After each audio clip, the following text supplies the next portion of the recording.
Kaya tumayo ang 12 at nangaral sa mga tao na pagsisihan nila at kaligtaan ng kanilang mga kasalanan. Pinalayas nila ang maraming may sakit at maraming demonyo sa mga hinahalihan nito. Pinahilan sila ng langis at pinagaling ang maraming may sakit. Ang mabuting balita ng ating kaligtasan. Pinupuri ka namin, Panginoong Hesus Kristo. Let us continue to feel the presence of Jesus in our midst. Let us believe that He is with us. Let us invoke the Holy Spirit to guide us and to help us as we lay our hands and as we pray over Sister Cynthia Amatorio and her family. Let us believe that nothing is impossible with the Lord. Yes, Lord. Maria Espiritu Santo, kailangan kita, bigla at lakas ng mahina, pag-asa ka namin lahat, luna sa hirap ng buhay, at kaluluwang may hapis, ang mahinaya lalayan, ang may sakit lunasan. Lord God, nakataas po ang aming kamay, tanda ng aming pagsuko at pag-amin na wala po kaming magagawa kung hindi ka namin kasama. Pero kung kasama ko ka namin, lahat ng bagay ay kaya namin gawin. Huwag mo pong tignan ang aming kasalanan, ang aming mga limit noon. Sa halip tignan mo po ang aming pananampalataya na mayroon kang gagawin maganda para kay Sister Cynthia sa oras na ito at lalong-lalo na sa kanyang mga anak.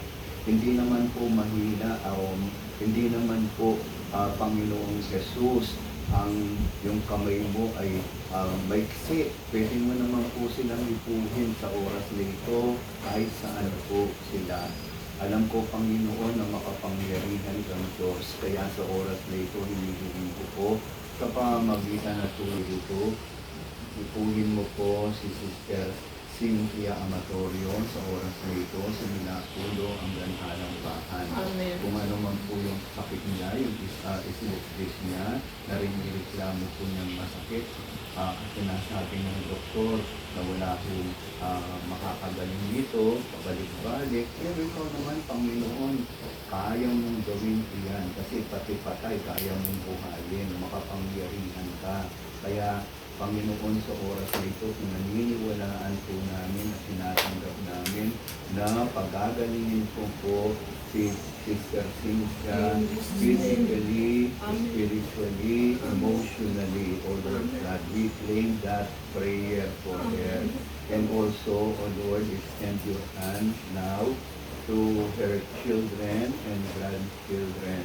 Alam ko po, Panginoon, ikaw naman po ang makapagbabago sa mga tao. Kami po, wala po kaming kapangyarihan, pero ikaw meron kang kapangyarihan magbago. At Panginoon, ang amin ang gagawin, kayo huwag kaming magsawang magdasal. Si Santa Monica po, bago po na-converte ang kanyang anak na si San Agustin, it took 26 years bago po siya nagbago at nang ikaw ay makilala niya, naging obispo po siya ng simbahan. Kaya Panginoon, bigyan mo po ng isang pusong marunong maghintay sa iyong katugunan. Alam ko po, Panginoon, many years na ang sinasabi ni Sister Cynthia dito, pero para sa iyo, ang mga araw at panahon na po in His time, not in our time.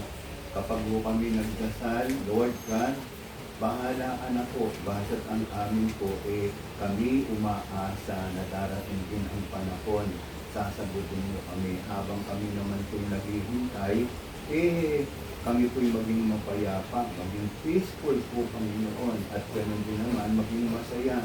Kasi ayaw mo kami nalulungkot, gusto mo maging masaya kami. You do not want us to be miserable, O Lord, and helpless. Kaya nga po, Panginoon, naririto po ang aming dalangin para kay Tita Cynthia dito. Pawiin mo po ang lahat ng mga stress, yung po mga emotional baggages niya para po gumaling siya. Hinihiling ko ang lahat ng ito sa makapangyarihang pangalan ni Jesus na aming Panginoon. Amen.